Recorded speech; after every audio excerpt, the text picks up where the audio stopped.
Augmenter le taux de conversion de son site e-commerce est devenu l'objectif numéro 1 pour de nombreuses marques. On parle de plus en plus de CRO pour Conversion Rate Optimization ou l'art de mieux convertir son trafic. Mais quelles sont les bonnes pratiques à mettre en place pour votre site? Avec mon invité du jour, on va vous dévoiler tout ça dans cette vidéo avec 5 hacks pour une boutique e-commerce qui convertit avec des exemples concrets.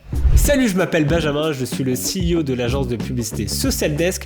Mon métier, c'est de développer la croissance des entreprises avec notre équipe d'experts à travers la gestion des campagnes Facebook Ads, Google Ads et autres plateformes Social Ads. Pour un call de découverte, le lien est en description.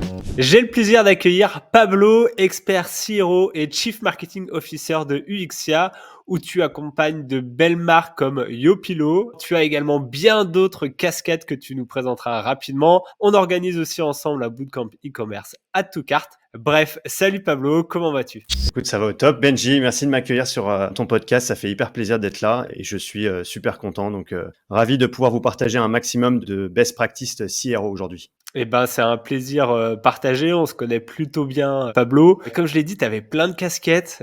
Du coup, tu peux m'en dire plus sur toi et sur ton expertise, quoi. Ouais, alors rapidement, je vais pas vous saouler avec ça, mais en gros, moi j'ai commencé dans le web il y a maintenant, je dirais une petite dizaine d'années. Et au début, j'ai essayé de monter des boîtes un peu diverses et variées. J'ai essayé de monter une plateforme de mise en relation entre producteurs et particuliers, donc avec des livraisons de boîtes à domicile de petits producteurs. Après, je suis parti dans la cosmétique où j'ai essayé de lancer un déodorant réutilisable. Donc j'ai fait pas mal de trucs. J'ai fait du dropshipping aussi, donc pas mal de e-commerce. En gros, le e-commerce, j'ai commencé assez tôt, mais j'ai commencé sur des outils, je crois que Shopify n'existait pas encore, donc c'était vraiment l'enfer. Je me souviens plus du nom, je crois que c'était Strikingly ou un truc comme ça, un CMS e-commerce absolument pourri. Enfin, tu pouvais juste mettre quelques produits et les vendre, mais t'avais aucune personnalisation de ton shop, donc c'était un peu compliqué. Et voilà, donc j'ai commencé il y a assez longtemps, et puis après, je suis passé en agence. Donc j'ai monté mon agence web avec des copains, et du coup, avec cette agence, on fait principalement du développement web,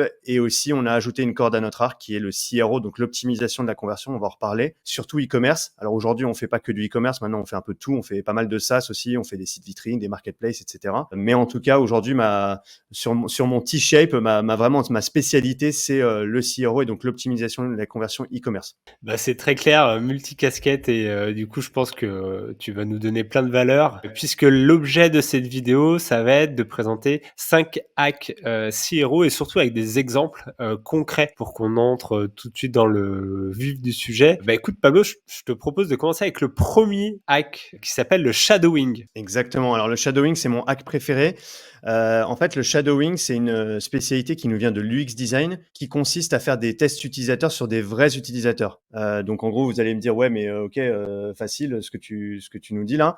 Mais en fait, personne fait ça. Enfin, très peu de gens font ça. Moi, c'est mon hack préféré parce qu'à chaque fois que je le présente à des e-commerçants, ils sont assez étonnés de voir les résultats des tests utilisateurs qu'ils font sur des vrais utilisateurs. En gros, le shadowing, si tu veux, c'est tu vas prendre des vrais gens, des vrais utilisateurs qui sont la cible de ton e-commerce. Tu vas en prendre entre 5 et 10 à peu près. Ça suffit largement. Il n'y a pas besoin de plus. Parce qu'il y a une règle UX en fait qui dit que 5 utilisateurs, ça te suffit à faire remonter 85% des problèmes de ton site. C'est assez phénoménal. Donc en gros, tu vas prendre 5 personnes qui correspondent à ta cible et tu vas les mettre sur ton site et tu vas leur faire tester ton site internet et tu vas leur dire bah voilà, je te laisse aller sur mon e-commerce et donc tu arrives sur la home et puis je te laisse aller rajouter un produit à ton panier et aller l'acheter. Et en fait là, tu vas découvrir des pépites absolument incroyables parce qu'en fait, tu vas voir comment les utilisateurs se baladent sur ton site et utilisent vraiment ton site internet et ton e-commerce. Et en fait, c'est pas du tout la manière que tu avais pensé, quoi. Généralement, on pense que quand les utilisateurs ils arrivent sur la home d'un e-commerce, ils vont arriver, ils vont commencer à scroller ou ils vont cliquer sur le premier bouton dans la hero ou alors ils vont commencer à scroller sur la page, mais ça se passe jamais comme ça. C'est tout de suite les utilisateurs ils vont aller chercher le menu burger parce qu'ils sont perdus. Donc tu vois, c'est que des trucs comme ça où en fait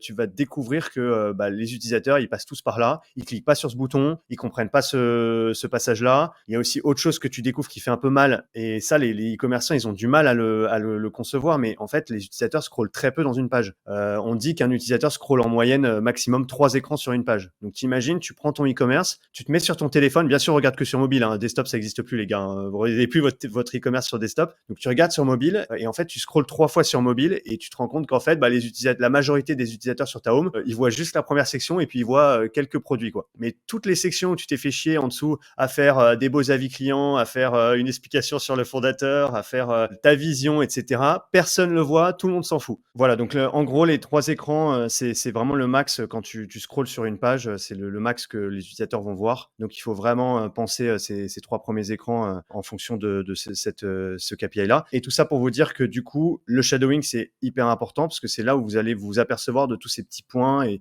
vous serez vraiment à travers les yeux de vos utilisateurs et donc vous verrez vraiment comment ils utilisent votre site. Il y a une autre chose que je voulais rajouter par rapport au shadowing, qui est une technique qui est associée au shadowing qui s'appelle le test des 5 secondes. Ça, vous en avez peut-être déjà entendu parler. En fait, le test des 5 secondes, c'est très simple. C'est vous allez montrer une home page ou une landing page à vos vrais utilisateurs dont on parle depuis tout à l'heure.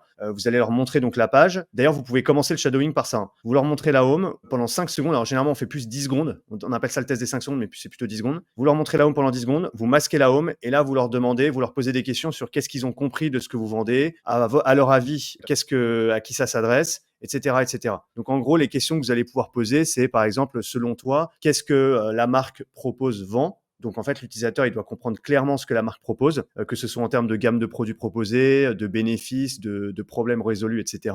Vous allez aussi pouvoir poser la question quelles informations, à ton avis, manquent sur cette page pour savoir précisément quelles sont les informations qui sont vraiment utiles pour les visiteurs et qui ne sont pas assez visibles. Voilà, c'est vraiment assez efficace comme test parce que tout de suite, on voit, généralement, en plus, les e-commerçants ne sont pas bons sur la hero section de la home, qui est la première section de la home. Généralement, ils sont pas très bons sur expliquer la value proposition, qu'est-ce qui est proposé concrètement comme type de produit et à qui ça s'adresse. Tu as un e-commerçant sur 10 qui le fait bien. Et donc, du coup, déjà, vous tirez une balle dans le pied parce qu'en fait, aujourd'hui, vous faites de l'acquisition froide avec potentiellement des milliers de personnes qui arrivent sur votre site tous les jours et qui ne vous connaissent pas ou peu. Même s'ils ont vu une publicité, ils arrivent, ils tombent potentiellement sur la home ou sur une page produit ou sur une landing page où ils comprennent pas très bien. Déjà, c'est pas forcément aligné avec la publicité et ils comprennent pas très bien ce que vous proposez. Est-ce qu'il s'agit bien de vous? Est-ce que vous proposez bien ce type de produit-là? Ils sont bien dans la cible, etc. Et donc, les mecs se barrent. Et donc, en fait, c'est de l'argent jeté par les fenêtres parce que l'acquisition froide est pas hyper efficace, quoi. Bon, après, tu as le retargeting, etc. Mais en tout cas, ce test des 5 secondes est hyper intéressant. Donc,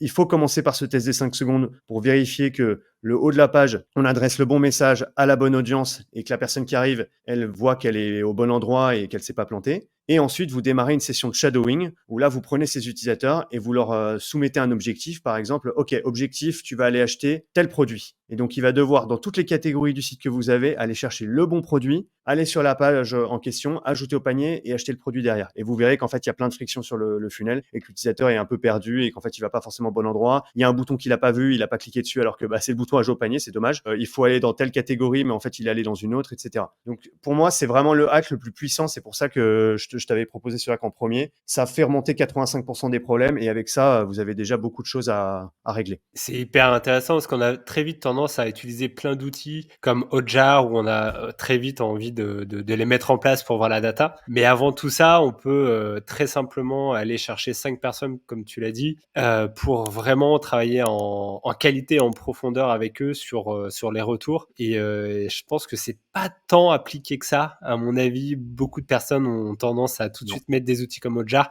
qui sont très bien et je pense qu'on va en parler. Mais déjà, c'est une première étape simple, sans débourser au fait de budget pour payer un nouvel outil. La stack des outils qu'on peut utiliser en Siro peut très vite monter.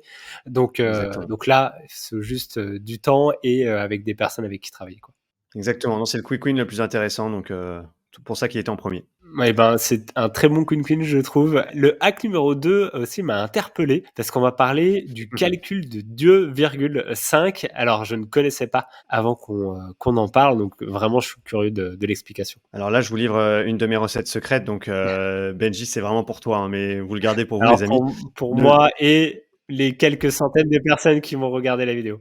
Mais vous gardez ça pour vous, vous le partagez absolument pas à vos amis commerçants, bien évidemment. Et en gros, pour vous expliquer simplement, aujourd'hui, il y a 2 métriques que vous suivez qui sont assez importantes. Enfin, il y en a plein, mais il y en a 2 qui sont assez importantes, qu'il faut regarder, qu'il faut monitorer tout le temps. C'est le taux de conversion, bien évidemment. Donc ça, c'est la métrique phare. Et le taux d'ajout au panier. Et en fait, quand vous allez comparer, donc aujourd'hui, vous avez un taux d'ajout au panier et un taux de conversion qui est tel. Et le but, ça va être de comparer ces 2 métriques pour savoir, enfin, le fait de comparer ces 2 métriques, ça va vous donner un indice sur l'endroit de votre shop qui convertit pas bien. Je vais m'expliquer, vous inquiétez pas. Je vais partager mon écran.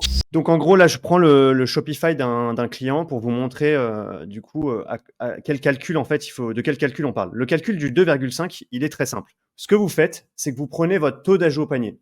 Donc là, le taux d'ajout au panier sur Shopify, il est à 2,66. Il est assez fiable, c'est pour ça que Shopify, j'aime bien. Après, on peut l'avoir, si vous êtes sur WordPress ou PrestaShop, vous pouvez l'avoir sur GA4, mais il est moins fiable que Shopify, parce que GA4 recoupe moins bien les données. Donc potentiellement, un utilisateur qui se connecte sur plusieurs navigateurs ou plusieurs devices, il va être compté comme plusieurs personnes, alors que Shopify arrive mieux à recouper, donc il arrive mieux à considérer que c'est une seule personne qui a fait telle action sur différents écrans. Et donc, c'est plus proche de la réalité Shopify. En gros, le calcul, il est simple, c'est que vous prenez votre taux d'ajout au panier et vous le divisez par 2,5. Donc là, je vais faire le calcul tout de suite. Donc là, on est à 2,66 pour ce Shopify. Je le divise par 2,5, je tombe à 1,064. Le 1,064, c'est le taux de conversion théorique que vous devriez avoir si vous convertissez bien en bottom funnel. Donc, ça veut dire que si vous n'atteignez pas ce chiffre-là, donc là, par exemple, ce site-là actuellement, et après, je vais parler du bottom funnel. Ce site-là, il est à 0,63 de taux de conversion. Il n'est pas à 1,064. Donc, il est censé être à 1,064 et il est que à 0,63. Donc, ça veut dire qu'en bottom funnel, il ne convertit pas bien. Ok. Le bottom funnel, c'est quoi? C'est entre le moment où la personne ajoute au panier, entre le moment où la personne clique sur ajouter au panier et le moment où la personne achète. Entre ces deux moments-là, il se passe beaucoup de choses. Et toi, Benji, tu connais bien avec notamment la partie acquisition, retargeting, etc. On sait que les cycles d'achat peuvent être assez longs, que la personne, elle va pas forcément ajouter au panier et acheter tout de suite, qu'il va falloir du coup réchauffer un peu l'audience entre les deux, lever les objections, rassurer la personne, faire de la relance email, faire du retargeting dans les ads, etc. Il y a plein de mécanismes à mettre en place pour que la personne finalise son achat au bout de X heures ou X jours. Donc, en fait, le bottom funnel, c'est entre le moment où elle ajoute au panier et le moment où elle achète. Et donc là, il y a 3 choses à optimiser si vous voyez que votre bottom funnel ne convertit pas assez bien. La première chose, c'est le premier truc que je regarde tout le temps, c'est la relance panier. La relance panier, c'est le plus gros hack que vous devez travailler demain si vous avez un bottom funnel qui ne convertit pas. Relance panier, c'est minimum, grand minimum 4 emails envoyés, 3-4 emails envoyés. Les Américains, ils en envoient 15. Nous, les Français, on est trop timides. Allez, je vais envoyer 2 emails, mais j'ai peur de déranger. Non, vous envoyez minimum 3-4 emails. Il y a un pattern quand même d'emails qui marche plutôt bien, où là, le premier email, vous allez juste montrer le produit, tout simplement. Il faut se dire que les relances paniers, je vais pas m'éterniser là-dessus parce qu'il y a pas mal de documentation sur le sujet. Mais vous pouvez suivre plusieurs personnes. Il y a Hugo Nicole et Steve Toito qui sont très forts sur le sujet. Mais la relance panier, il faut être straight to the point, quoi. C'est genre, voilà, vous avez ce produit-là dans votre panier, vous pouvez toujours l'acheter, il est dispo. Ça, c'est le premier mail. Il n'y a pas besoin de raconter sa vie, etc.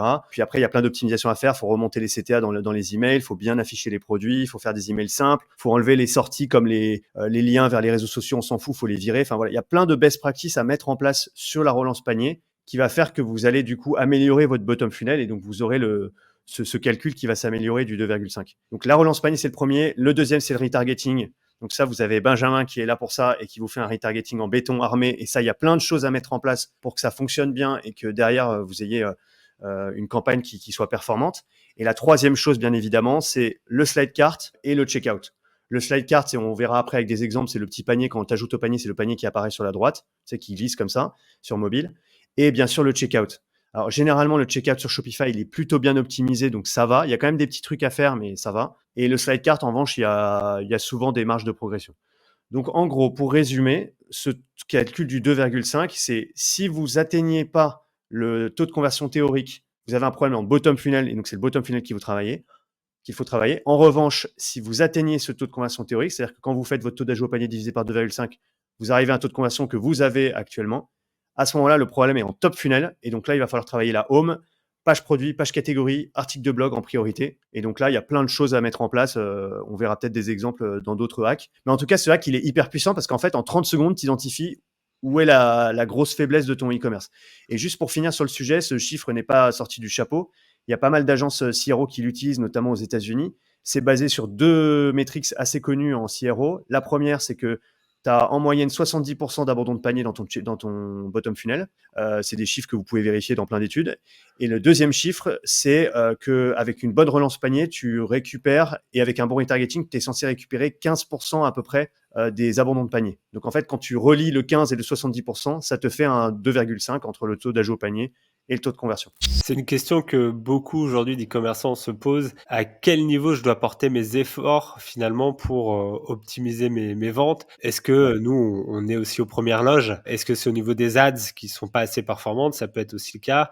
Est-ce que c'est au niveau de la conversion sur les fiches produits, sur l'ajout au panier, sur ce qui se passe après l'ajout au panier justement? Et ça, ces taux de conversion, ce calcul de 2,5 va vraiment nous permettre de savoir où porter nos efforts, bottom of the funnel, top of the funnel, c'est hyper intéressant. Je pense que beaucoup d'e-commerçants avaient besoin en fait d'avoir cette info-là. Donc merci. Le hack numéro 3 n'est pas moins intéressant puisqu'on va parler de preuve sociale et on sait que la preuve sociale aujourd'hui, c'est un élément qui est hyper puissant, évidemment à tout niveau dans le tunnel, que ça soit au niveau des publicités avec des contenus UGC qu'on peut voir régulièrement en e-commerce, mais évidemment sur le site avec les avis clients, etc. Donc voilà, peux-tu nous parler de ce troisième hack, la preuve sociale? Avec plaisir, les amis. Donc, la preuve sociale, tout le monde sait que c'est hyper important, mais il n'y a pas tout le monde qui l'applique. La preuve sociale et donc notamment les avis clients, c'est vraiment le troisième plus gros hack qu'on peut faire en e-commerce. Et c'est vraiment quelque chose à travailler tout le temps, tout le temps, tout le temps. Parce qu'en fait, aujourd'hui, il faut savoir que la concurrence en e-commerce est énorme, qu'il y a eu les années de dropshipping qui sont passées par là, mais à culpa, et qu'aujourd'hui, l'utilisateur est hyper alerte sur les sites e-commerce. C'est plus l'utilisateur d'avant qui arrivait et qui pouvait se faire avoir parce que le site avait l'air pas mal et qu'en fait, les produits derrière, c'était de la merde. Donc, aujourd'hui, les utilisateurs, comment ça se passe? C'est pas ils voient une publicité, ils cliquent dessus, ils achètent le produit. C'est ils voient une publicité, ils ont déjà vu d'autres concurrents avant, ils cliquent sur la publicité, ils vont sur le site, ils partent du site, ils vont aller voir ils vont aller voir sur Google, ils vont trouver une autre marque concurrente qui est meilleure que la vôtre, etc., etc. Donc, aujourd'hui, la concurrence est vraiment exacerbée dans tous les secteurs d'activité, hein.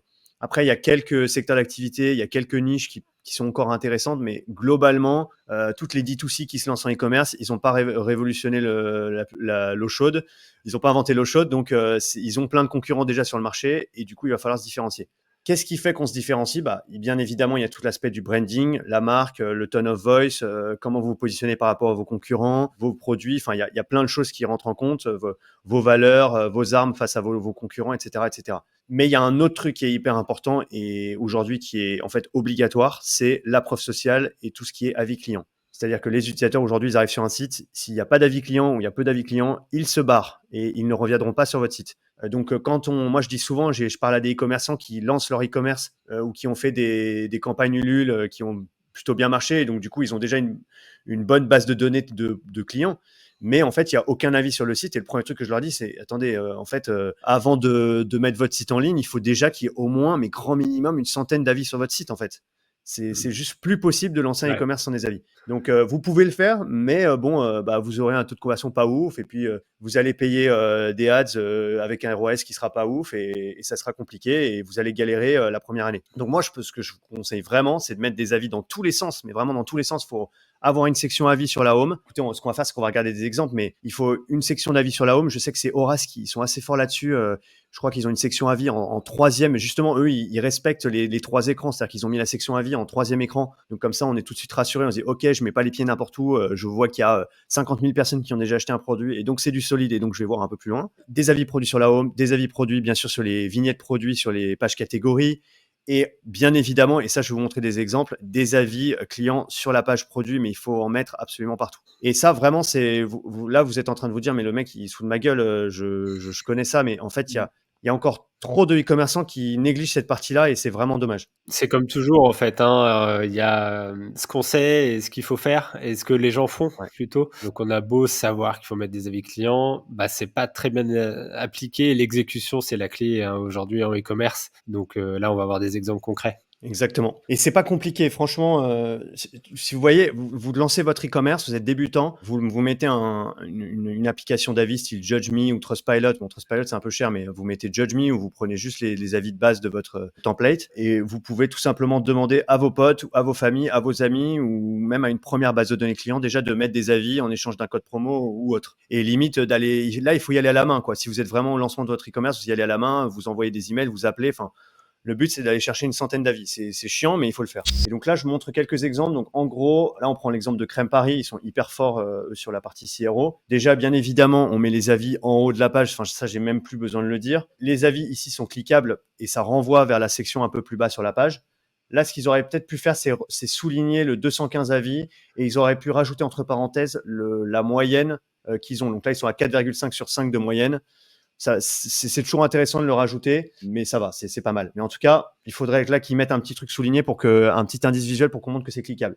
Mais maintenant, aujourd'hui, les utilisateurs, ils sont avertis, ils savent qu'on peut le faire. Donc là, moi, je clique sur ce petit lien avis et donc je tombe sur la section avis ici. Et donc, la section avis de Crème, elle est assez bien faite. Elle est très simple, hein, c'est Judge Me, ça, hein, les amis. Donc, c'est Judge Me, un des widgets par défaut, c'est ça. Ça, c'est bien parce qu'il faut qu'on puisse laisser donc la possibilité de laisser son avis, bien évidemment. Il faut laisser les filtres en fonction du nombre d'avis. Donc là, 5 étoiles, 4 étoiles, etc. Ça, c'est hyper pratique parce qu'en cliquant sur une de ces lignes, je peux filtrer du coup tous les avis par étoile. Ici, que je puisse filtrer bien évidemment par type d'avis, que je puisse filtrer aussi, enfin trier par les avis qui ont des photos, etc., etc. Ça, c'est aussi la base. Il faut l'avoir. Il y a un truc qui est très important sur les avis. Je vais pas m'éterniser là-dessus, mais les avis négatifs sont hyper importants. Si vous n'avez pas d'avis négatifs sur votre shop, c'est red flag. Du coup, il y a un problème. Enfin, il y a une couille dans le potage là. On me ment. On me ment. Et donc, à ce moment-là, si vous n'avez pas d'avis négatif, c'est pas normal en fait. Il y a toujours des avis négatifs ou des avis à 2 étoiles. Et donc ça, il faut en avoir. Il faut pas les mettre de côté. Il faut pas les masquer. Et il faut répondre à ces avis. Donc, dès que vous avez un avis négatif, il faut répondre à cet avis en disant, bah voilà, désolé, on est malheureux d'apprendre que vous avez eu ce problème-là. Bah, on va s'occuper de vous et en contrepartie, vous aurez un code promo. Oui, le plus fort, juste pour compléter, Pablo, c'est de renverser la tendance où la personne qui était négative à la base, pour X ou Y raison, bah finalement devient un client content, positif, parce que bah, le service après-vente derrière a su répondre en fait à sa question et à la demande. Donc des fois, ça fait peur d'avoir des avis négatifs, mais le plus fort, c'est que la personne au final dise ah oui, bah effectivement ça allait pas, mais honnêtement le service après-vente au top, j'ai pu récupérer mon produit, j'ai pu avoir un remboursement, etc.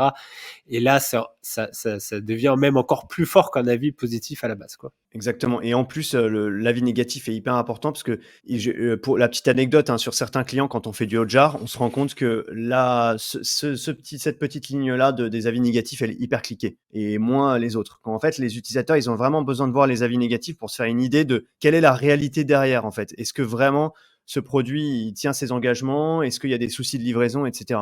Et donc, j'ai vraiment envie de savoir ce qui se passe dans la vraie vie. Et des personnes comme moi qui sont pas contentes, bah, comment ça s'est passé et comment on a géré leurs problèmes. Donc, c'est hyper important d'avoir cette section-là avec les avis négatifs. Et bien sûr, d'avoir aussi les petites questions qui remontent ici. Donc, franchement, vous faites une section comme ça, vous pouvez pas vous tromper. Je vous montre rapidement Typologie, ils sont assez forts aussi sur leur section avis. Bah, ils font un peu pareil en fait. On a l'avis total, les différentes lignes en fonction des étoiles, pouvoir filtrer en fonction du type. Alors ça, ils sont hyper forts parce que tu peux filtrer tes avis en fonction du type de peau, de ton âge, etc. etc. Enfin, ah oui, et puis ça ouvre. C'est vraiment quand c'est très avancé.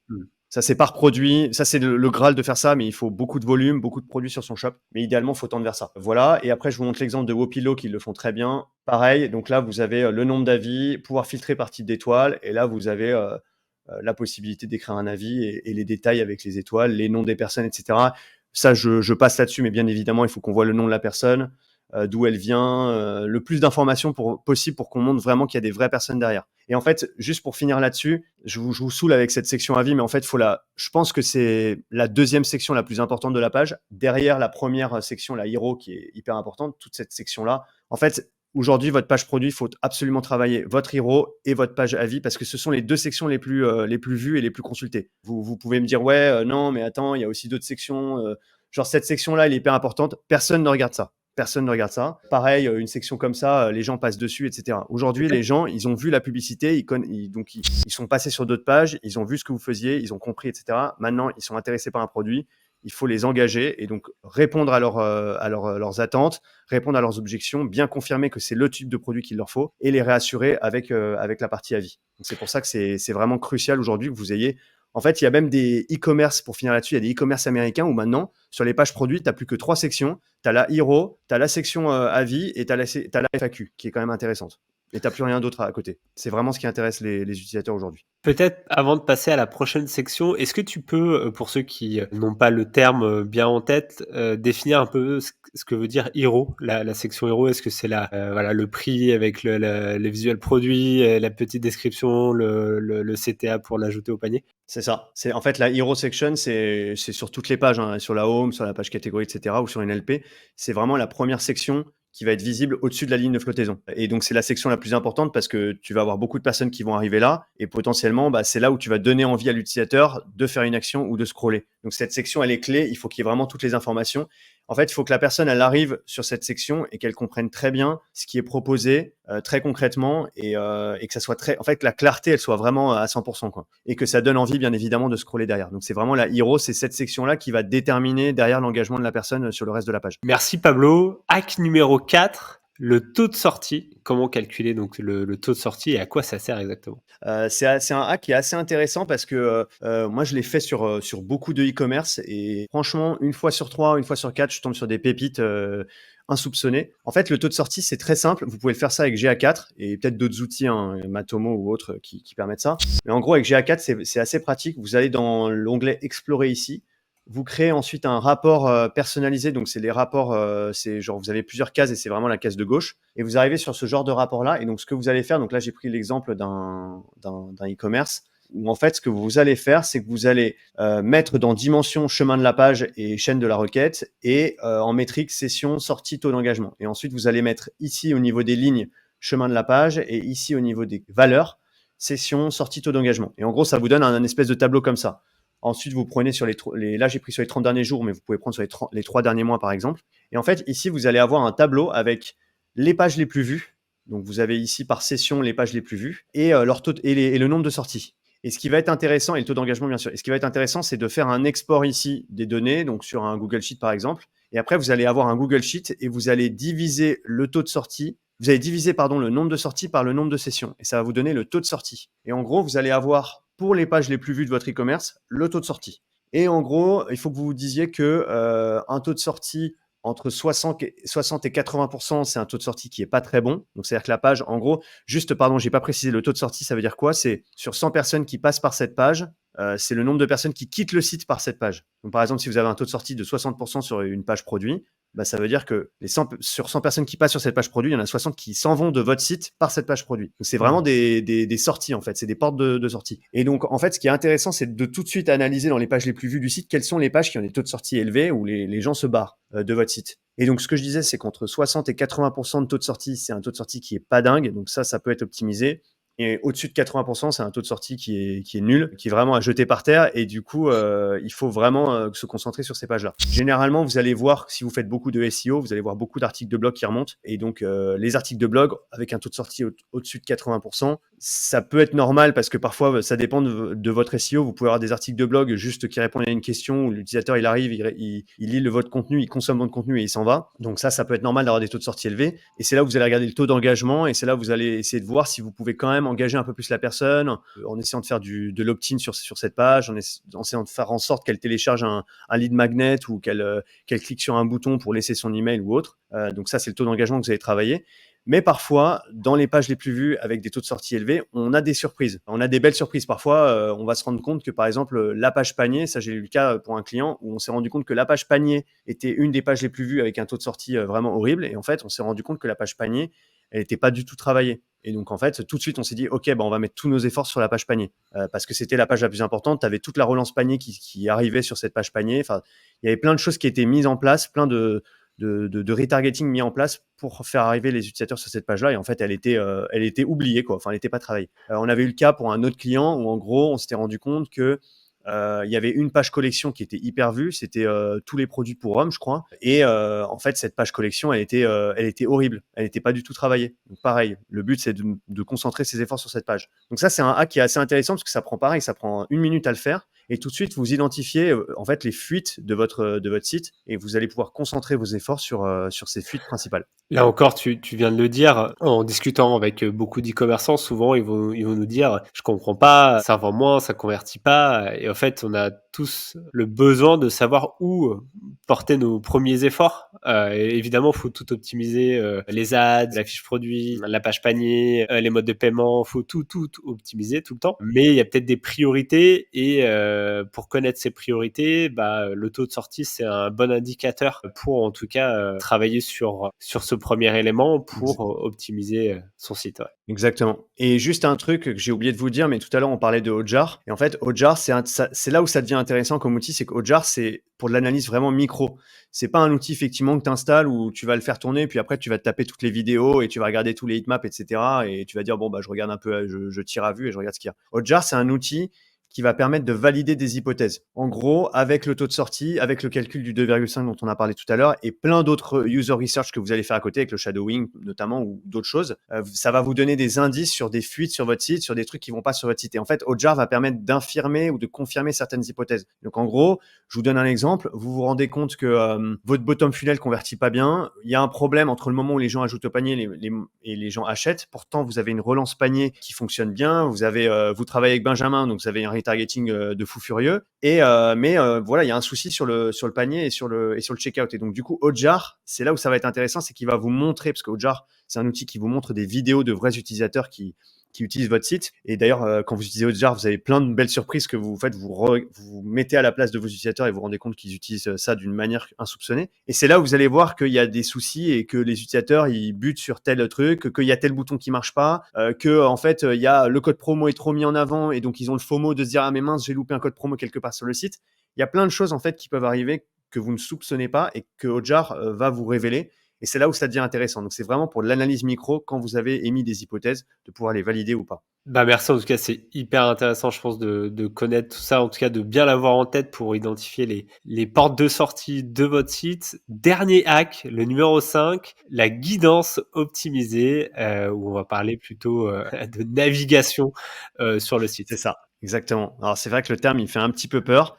En fait, la guidance, c'est un terme qui est pas mal utilisé en UX. C'est comment tu vas optimiser l'UX de ton site pour guider les utilisateurs dans leur customer journey et qu'ils soient un peu pris par la main et qu'ils se prennent pas la tête en fait à se dire mais je comprends pas où est-ce que je dois aller pour trouver le produit, je comprends pas sur quelle section je dois cliquer, je comprends pas là pourquoi je dois renseigner ces informations, etc. C'est vraiment prendre l'utilisateur par la main et l'amener le plus rapidement possible et de la manière la plus smooth possible sur la page produit, qui est vraiment la page la plus importante pour que derrière, il y ait un ajout au panier. Pour avoir une guidance qui est super optimisée, je dirais, il y a plein de choses à mettre en place, mais il y a 3 trucs que je voulais vous partager. Donc, la première, c'est la navigation dans le header qui est super clair. Alors ça, vous allez me dire que c'est la base, mais je vois encore trop de e-commerce où la navigation elle est un peu fourre-tout, les noms des collections dans le menu sont pas très clairs, le nom des catégories sont pas très clairs, il y a plein de liens, on comprend pas trop où est-ce qu'on peut aller, etc.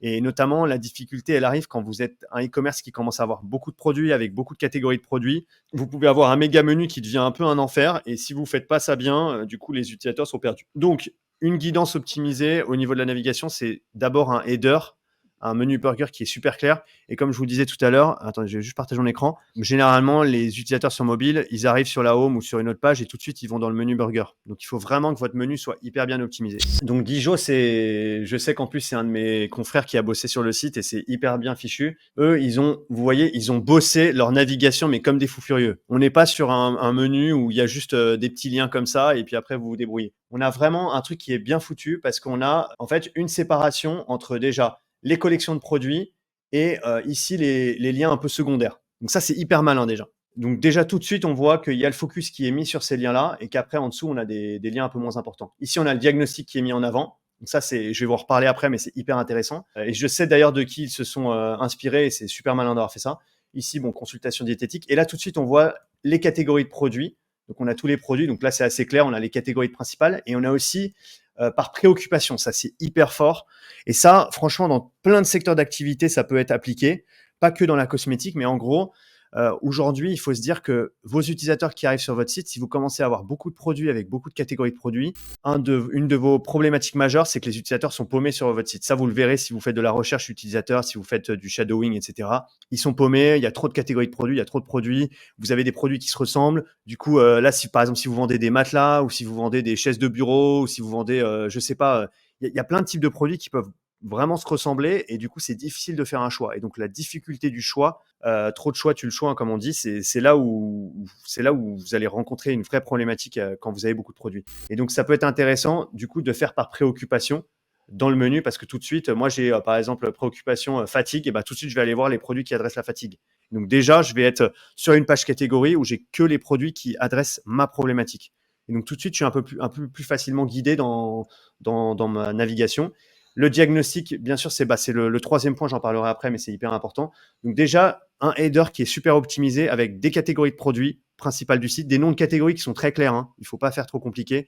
C'est là où il ne faut pas faire travailler le marketing à ce niveau-là, hein. Il faut que ce soit très terre à terre. C'est vraiment les catégories principales du site, les préoccupations et ensuite une séparation avec les catégories secondaires, avec les liens secondaires. Donc ça, c'était le premier point que je voulais vous partager. Et je pense que ce point-là, il est assez important.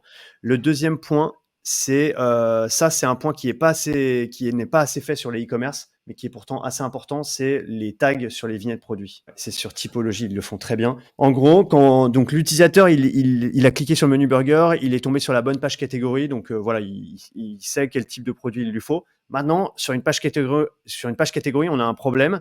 En plus, il y a parfois beaucoup d'acquisitions qui arrivent sur les pages catégories directement. Ça, Benji, tu le sais mieux que moi. Mais moi, j'arrive sur une page catégorie, j'ai plein de produits différents et je ne sais pas lequel prendre. Et donc, sur la page catégorie, il y a plein de mécanismes à mettre en place pour guider un peu l'utilisateur. Mais il y a un des points qui est hyper important, c'est les tags sur les vignettes. C'est tout bête, hein. C'est les petits tags que vous voyez ici, nouveau, best-seller, etc.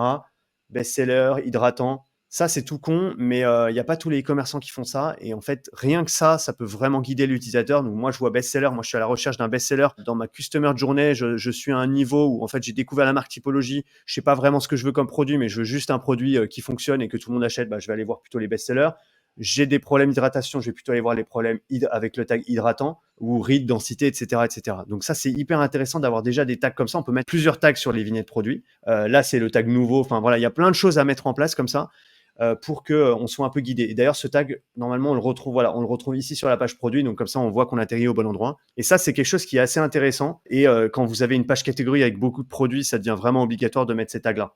Donc, ça, c'est le deuxième point sur la guidance. C'est vraiment des petits tags sur les vignettes produits. Simple, efficace et vraiment, ça peut faire la différence sur le taux de clic sur votre page catégorie. Si vous faites des A/B tests demain, vous faites des A/B tests avec et sans tag et vous verrez vraiment la différence. C'est forcément gagnant comme A/B test.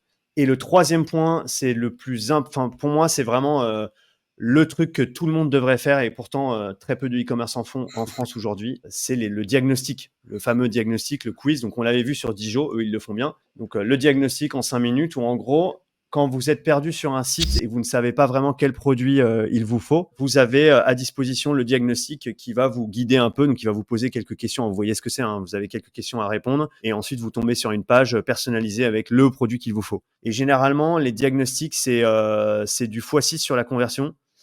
Donc ça marche du feu de Dieu, ces funnels-là. Parce que l'utilisateur, il se sent pris là par la main et qu'on lui dit, bah voilà, c'est ce produit-là qu'il te faut. Et donc derrière, le taux d'ajout au panier est bien optimisé. Donc, le diagnostic, aujourd'hui, je ne comprends pas pourquoi tous les e-commerçants ne font pas ça.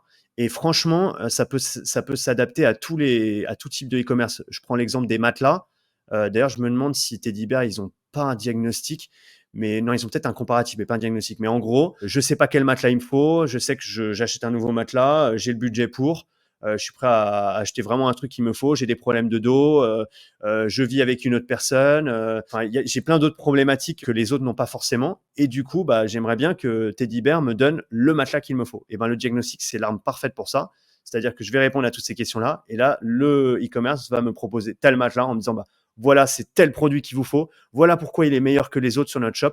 Voilà pourquoi il est meilleur que nos concurrents. De la réassurance, des avis clients dans tous les sens, etc. sur ce matelas-là. Et comme ça, je sais que c'est ce produit-là qu'il me faut. Et le diagnostic, c'est là où les Américains sont très forts et nous, on le fait pas encore assez. C'est que le diagnostic, il faut pas le mettre genre dans ton menu un peu timidement ou genre juste en bas de ta page. Il faut le mettre absolument partout. Et aujourd'hui, je voulais vous montrer l'exemple d'une D2C américaine qui aujourd'hui n'est plus vraiment une D2C parce qu'elle a été, je crois, revendue, je ne sais plus combien de dizaines ou centaines de millions. Enfin bref, c'est un e-commerce qui cartonne et qui est pas si vieux que ça, hein. Je crois qu'ils ont peut-être 5 ou 6 ans.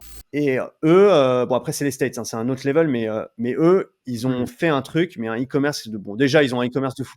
Ouais, déjà c'est sympa. T'as des animations assez sympas. Alors, je vous montre pas sur desktop. Je pourrais vous montrer sur desktop, mais t'as encore plus d'animations incroyables. Mais eux, ils mettent le diagnostic absolument à toutes les sauces. Là, le Ask Spoiled Brain, c'est leur diagnostic. Donc déjà, tu arrives sur la hero, sur la home, le premier truc qu'ils mettent en avant, c'est le diagnostic. C'est pas découvrir nos produits ou quoi que ce soit, hein. C'est diagnostic direct. Tu scrolles un peu sur la page, diagnostic ici. Tu scrolles, ça c'est pas un diagnostic pour le coup, diagnostic juste ici.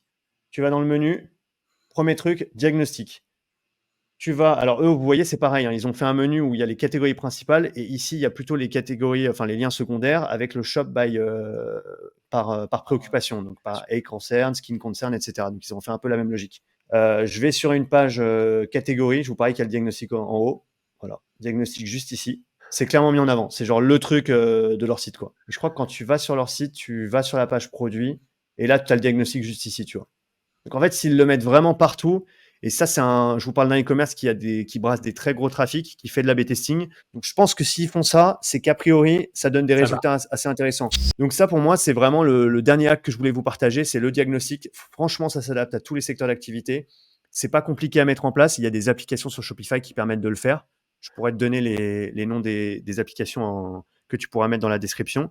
Et sinon, il y a aussi une méthode très simple, c'est faire un Typeform. Et ensuite, à la sortie du Typeform, faire une page personnalisée sur son Shopify. En fonction des réponses dans le Typeform, tu peux avoir des résultats personnalisés qui s'affichent sur une page. C'est pas compliqué à faire. Franchement, c'est genre, peut-être une demi-journée ou un jour de dev et vous avez derrière un truc qui tient largement la route. Donc, c'est pas compliqué à faire et vous avez plus d'excuses. Ça permet de guider, comme tu le dis, effectivement, la personne vers les bons produits qui lui correspondent. Et surtout, ça va aussi permettre de récupérer des adresses mail potentiellement pour derrière les embarquer dans des séquences email sur Klaviyo et autres. Exactement. Pour justement les relancer, quoi. Exactement, tu as raison, il y a ce double effet. Déjà, tu as plus de chances qu'ils ajoutent au panier, mais surtout, tu as toute la mécanique derrière de nurturing que tu vas faire par email, que tu vas faire aussi par SMS, par WhatsApp, etc. Enfin, vraiment, la personne, elle rentre dans un flow où tu te donnes toutes les chances en fait qu'elle reste chez toi et qu'elle n'aille pas chez un concurrent et qu'elle finisse par acheter ton produit, même si c'est 30 jours après, 2 mois après. Au moins, elle aura vécu une expérience qui est vraiment optimale et elle sait que elle a toutes les informations sur ton site et donc elle fait le bon choix. Super dernier hack. En tout cas, merci Pablo. Je suis très content de t'avoir reçu sur ma chaîne. C'était la première fois, mais ce sera certainement pas la dernière fois. Je pense que c'était full valeur pour tous les e-commerçants. En tout cas, n'hésitez pas à nous poser des questions en commentaire. Je les partagerai avec Pablo. Abonnez-vous à la chaîne, évidemment. Ouais. Mais surtout, Pablo, comment on peut rentrer en contact avec toi si on souhaite te poser des questions directement ou tout simplement travailler avec toi ou essayer de te suivre. Très simple, vous tapez Pablo Lenormand sur LinkedIn et vous m'ajoutez et vous n'hésitez pas à m'écrire un message ou sinon mon adresse mail c'est p@uxia.com uxia.com et même si vous avez des questions ou des besoin d'une analyse sur quoi que ce soit, n'hésitez pas, je serais ravi de pouvoir vous aider, de vous donner un petit conseil par-ci par-là, donc vraiment n'hésitez pas à me contacter sur ces 2 canaux-là et je fais aussi une mini auto-promo, mais on a lancé un podcast avec mon acolyte Laurent Terry, le magicien du CRO, qui s'appelle Force et Conversion sur toutes les plateformes de podcast et donc là on parle que de CRO e-commerce, donc n'hésitez pas à aller voir et on a pas mal d'épisodes sur le sujet, donc ça sera un plaisir de vous accueillir là-bas. Et pour les curieux, je vous partage de toute façon tout ça en description de la vidéo. C'était top. Pablo, un grand merci. J'espère qu'on se fera une nouvelle vidéo, une prochaine vidéo. Et en tout cas, à bientôt pour une nouvelle vidéo, certainement avec un autre expert. Allez, ciao! Salut tout le monde. Merci Benji.